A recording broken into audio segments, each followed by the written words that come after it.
Bismillahirrahmanirrahim. Assalamualaikum warahmatullahi wabarakatuh. Saudara, dengan saya lagi Edi Mulyadi dari Forum News Network FNN. Saudara, sebetulnya topik-topik yang berkembang hari-hari ini sungguh-sungguh dahsyat ya.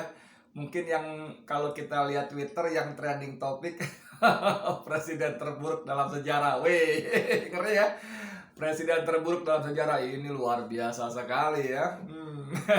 Juga rektor UI masih masuk trending ya, dan memang dahsyat sekali. Nanti insya Allah kita masih ngomong berikut ini, insya Allah ya, kita ngomong bagaimana kenapa seorang presiden bernama Joko Widodo begitu belaknya kepada Ari Kuncoro, profesor yang menjadi rektor UI. Jelas-jelas melanggar peraturan statuta UI yang itu bukan tanggung-tanggung loh, itu PP loh, peraturan pemerintah loh, bukan cuma kepres atau perpres ya, dahsyat itu.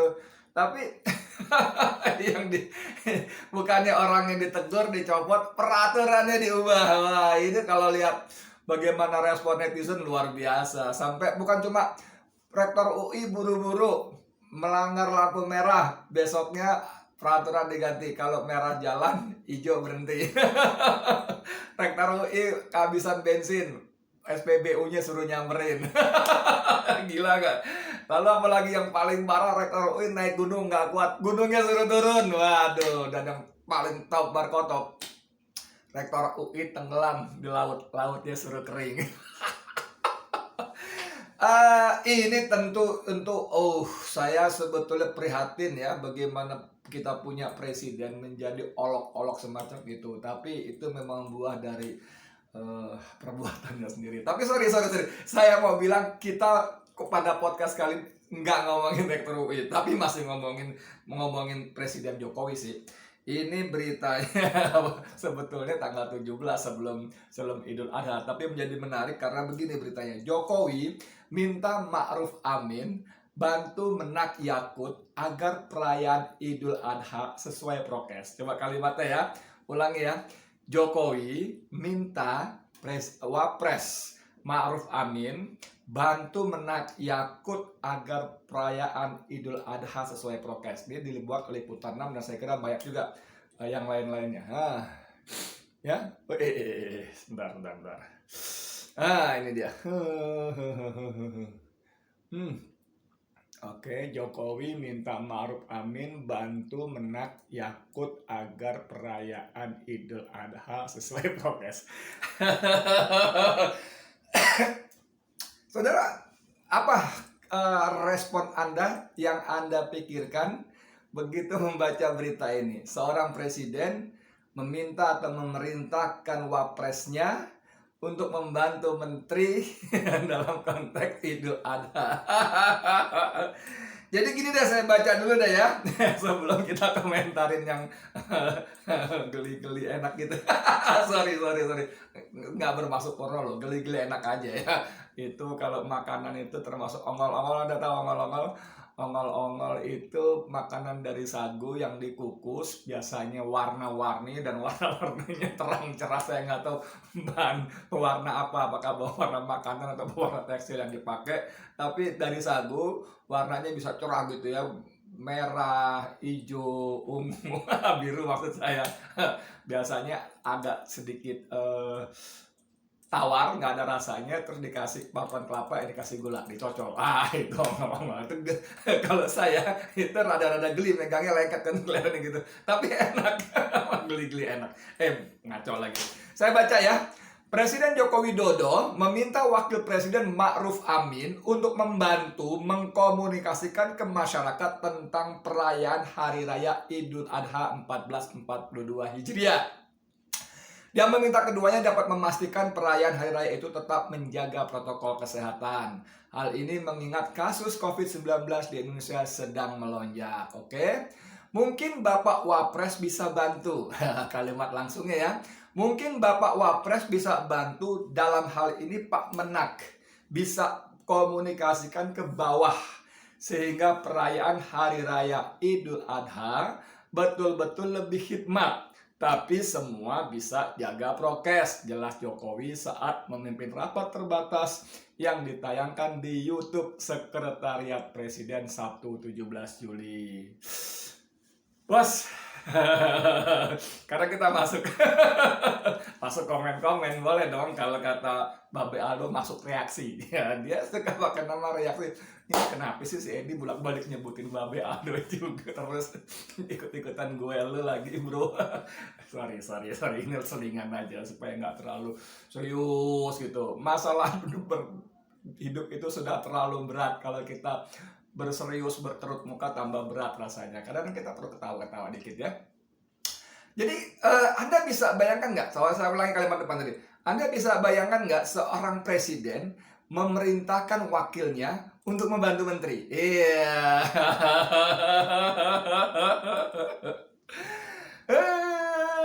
Mas Jokowi gimana ya? Sampai tak ingetin ya, saya yakin, hakul yakin sampai udah paham nih tentang hierarki jabatan di negeri Republik Indonesia tercinta ini, NKRI. Yang gerombolan paling merasa benar, saya Pancasila, NKRI harga mati. Lalu orang-orang berseberangan dengan kalian disebut anti Pancasila, intoleran, radikal, radikul, apalagi fundamentalis, teroris. Aduh, ngeri sekali ya. Jadi dalam hierarki NKRI ya, jabatan eksekutif tertinggi itu presiden. Oke. Dan sekarang sampean menjadi presiden periode yang kedua. Sorry ya, saya ingetin, mungkin sampean lupa karena banyak persoalan, banyak tugas-tugas berat sebagai seorang presiden yang melayani rakyatnya, kan gitu kan? Mungkin lupa. Oke, saya ingetin lagi. Satu, posisi eksekutif tertinggi di negara kita namanya presiden. Sekarang presidennya bernama Joko Widodo, ya sampean kui gitu. Yang kedua, ya wakil presiden toh. Ya wakil presiden toh, masih dong. Baru setelah itu, menurut konstitusi kita, undang-undang dasar kita, presiden dibantu oleh para menteri. Nah, para menteri itu adalah pembantu presiden, oke? Jadi, kalau kalimatnya sampean berkata bahwa minta wapres bantu menteri agama, ya kok walak-walik toh mas. Kebolak-balik dong, masa wapres suruh bantu menteri? Piye toh? Saya khawatir sebetulnya ini semakin menunjukkan kualitas presiden kita gitu loh. Bayangkan untuk hal sesimpel ini saja, sesederhana ini saja, yang saya kira anak SD kelas 5, kelas 6 pun tahu deh. Kalau kelas 5 ke bawah saya nggak yakin juga ya, mohon maaf deh ya. Anak-anak mohon maaf ya, bukan saya maksud melecehkan kemampuan kalian, tapi saya cuma berpendapat kalau kelas 4 ke bawah itu masih banyak main-main lah ya. Gitu. Tapi kalau kelas 5, kelas 6 apalagi SMP, SMA, anak kuliah apalagi, ya tadi presiden, wakil presiden, para menteri. Jadi kalau Presiden Jokowi minta memerintahkan wapresnya membantu menteri agama, waduh, iki piye gitu loh. Saya ulang lagi. Jadi inget Mahfud MD waktu ngomong menyengsarakan, saya ulang lagi, salah lagi. Salah lagi, saya susah niruinnya. Ini saya ulang lagi ya. Saya ulang lagi ya. Kalau untuk hal yang sesederhana ini aja, sesimpel ini saja, saya hakul yakin Jokowi bukan tidak tahu. Jokowi pasti tahu. Cuman mungkin, sorry banget ya, mungkin abai. Inilah persoalannya. Nanti para hulu balangnya, para gerombolan istana dan para penjilatnya akan Edi ini nyinyir banget sih, gituan aja dipersoalkan sih. Kan bisa aja Jokowi salah ucap, maksudnya nggak begitu, kan begitu. Ya memang saya setuju, bisa jadi Jokowi salah ucap, bisa jadi nggak gitu maksudnya, tapi whatever, yang muncul, yang tampil, yang keluar dari mulutnya adalah dia memerintahkan wapresnya membantu menterinya. kebolak-balik. Saya nggak jago dalam menyusun kalimat, tapi mungkin kalau kalimatnya dibalik dalam konteks pelaksanaan sholat Idul Adha, saya minta Menteri Agama berkoordinasi, minta petunjuk kepada Wapres untuk mengkomunikasikan kepada umat. Keren nggak? Enak nggak? Dalam konteks udah lewat sih, tapi gak apa-apa ya untuk pelajaran ke depan.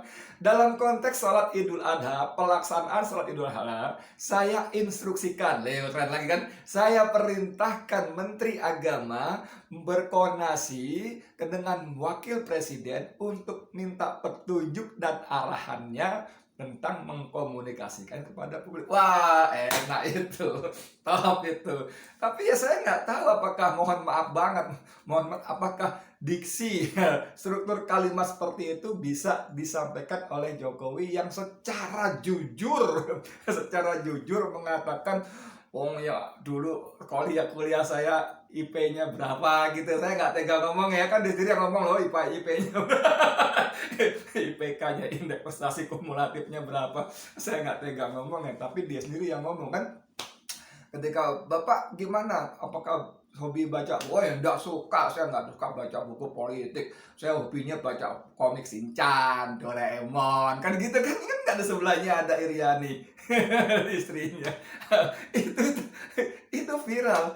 Nah saya gini loh, maksud sekali lagi ya, dengan segala hormat, saya merasa yakin kalau Jokowi tahu struktur hierarki jabatan eksekutif di negara ini. Saya yakin dia paham. Tapi bagaimana dia mengkomunikasikannya? Nah ini penting nih, mengkomunikasikannya, karena dia minta dalam konteks mengkomunikasikan kepada rakyat, kepada umat. Bagaimana dia mengkomunikasikannya, mengemas dalam sebuah kalimat yang secara substansi, nah ini penting nih, sorry banget ya, yang secara substansi tidak bertabrakan dengan hierarki yang ada. Kalau dia minta, dia perintahkan Wapresnya untuk membantu Menteri Agama berkomunikasi dengan rakyat, ya jelas keliru dong. Untungnya aja Kiai Haji Ma'ruf Amin tidak peduli dengan hal seperti ini, karena beliau orang yang tawadu, gitu Pak Kiai ya, Pak Kiai Ma'ruf.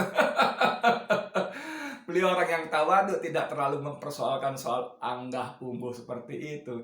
Tapi itu kan individu dia, personal dia. Kita bicara sistem kenegaraan. Wih, kayak lo paham aja. Gue nggak paham kenegaraan. Tapi ini pengetahuan yang basic kan. Pengetahuan basic, bos. Ya, nggak boleh gitu, Mas. Mas Jokowi ini kan, mohon maaf ya kalau saya agak kejauhan ngomongnya. Kan tanda kutip seperti mendegradasi peran dan posisi Wapres Ma'ruf Amin. Begitu mendegradasinya, begitu merendahkannya, sehingga sampai seorang Wapres pun membantu menteri. Waduh, ya nggak boleh gitu toh. Saya memang nggak pilih panjenengan berdua pada pilpres kemarin, nggak saya pilih. Saya milih yang Blasono juga karena saya nggak mau Anda aja. Kalau yang Blasononya bukan yang sekarang jadi Menteri Pertahanan, misalnya Tukul Arwana, saya juga mungkin pilih Tukul Arwana. Sorry Mas Tukul ya. Itu aja. Tapi begitu sampai diumumkan oleh KPU jadi menang, walaupun malam dini hari gitu ya, kemudian setelah MK memutuskan sampean menang, ya sudah, sampean presiden saya, Pak Ma'ruf Amin ya wapres saya. Dan saya nggak mau dong wapres berdasarkan hierarki kita kemudian diturunkan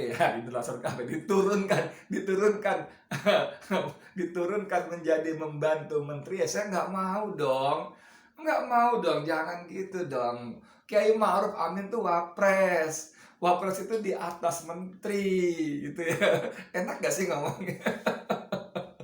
Jadi please ya. Tapi satu hal lagi dari sisi yang lain, saya membacanya begini. Kalimat ini pada konteks ini, nah ini ya, ini saya kira agak sedikit serius.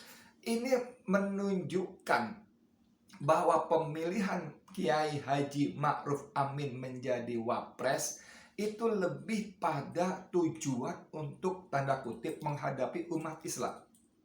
Karena beliau adalah kiai, waktu itu ketua umum MUI, lalu ketua Rois Am NU, sebuah organisasi keagamaan yang terbesar di Indonesia bahkan di dunia barangkali, ya. Jadi pengaruhnya luar biasa terhadap umat, dan itu dipilih karena gitu loh. untuk tanda kutip menjinakkan, untuk menghadapi umat Islam. Karena konteks Idul Adha adalah sebuah ritual agama umat Islam, dan di tengah penolakan yang baik diam-diam maupun yang tampak di permukaan terhadap PPKM dan seterusnya sebagainya, maka diperlukan orang yang mampu, yang dihormati, yang mampu berbicara, berkomunikasi, dan membujuk umat untuk mematuhi aturan PPKM dalam konteks Idul Adha ini. Jadi mohon maaf, ini yang terpikir oleh sebagian, kalau saya tidak katakan semua rakyat Indonesia, bahwa Kiai Ma'ruf Amin memang dipilih hanya sekedar untuk berhadap-hadapan menghadapi umat Islam. Pada konteks yang lain, konteks-konteks yang lebih substansial, konteks-konteks yang bersifat ekonomi, yang bersifat pembangunan, Kiai Ma'ruf nyaris tidak dicolak-colek, dilibatkan. Anda tahu beberapa kali Kiai Ma'ruf bikin statement yang justru berbeda dengan statement pemerintah, khususnya dengan Jokowi dan para menterinya. Ya, apa waktu itu misalnya soal, saya lupa, sampai anak saya yang baru kuliah tahun kedua, dia bilang ini ibarat ke kabinet ada grup WA. Ini anak-anak ini memang lucu sekali. Ibarat di kabinet ada grup WA, kayaknya Pak Wapres nggak diajak masuk grup WA deh. Jadi nggak tahu apa yang terjadi di grup WA, lagi ngomongin apa, bagaimana, tiba-tiba Pak Ma'ruf dia pendiam sampai dapat gelar King of Silent. Mohon maaf Pak Kiai ya, ini anak-anak mahasiswa emang bandel-bandel nih ya, dikasih gelar King of Silent yang pendiam gitu. Begitu ngomong jebret, berbeda dengan orkestra dari kabinet. Tapi di luar itu semua, saya ingin ulang lagi, Mas Jokowi jangan gitu, please deh. Please, biar bagaimanapun suka nggak suka, setuju nggak setuju, rakyat Indonesia harus menerima Kiai Haji Ma'ruf Amin adalah wakil presiden. Dan apa yang sampai lakukan Mas Jokowi dengan memerintahkan Wapres membantu Menteri Agama, itu sungguh-sungguh suatu hal yang keliru kalau kata sampean. Bukan keliru kan, tapi keliru. Keliru Mas, please deh. Saya nggak tahu apakah Kiai Ma'ruf satu ngeh apa enggak dengan hal seperti ini, ngeh ya. Kedua, kalaupun ngeh, saya rasa Pak Kiai dengan kewibawaannya, kebijaksanaannya nggak persoalkan seperti ini. Lalu orang-orang bilang, lu Kiainya aja nggak masalah, lu yang nyinyir, lu yang ribut, lu yang bawel, lu yang ngebacot. Enggak, secara personal boleh saja Kiai Ma'ruf nggak persoalkan. Tapi ini secara aturan struktur kenegaraan. Udah saya ngulang-ngulang gitu melulu. Ya, please, jangan abai untuk hal-hal yang sesederhana ini, yang sesimpel ini. Kalau hal-hal yang sederhana, sesimpel ini saja sampean abai, saya nggak mau bilang sampean nggak tahu ya. Abai, sungguh ngeri. Banyak sekali persoalan-persoalan yang sungguh-sungguh sangat berat yang dialami negeri ini, Indonesia. Nggak percaya? Tanya Luhut Binsar Panjaitan. Wah, sekarang dia lagi mengaku sangat berat problem ini, terutama COVID ini. Udah gitu aja ya, saya Edi Mulyadi untuk FNN. Wassalamualaikum warahmatullahi wabarakatuh.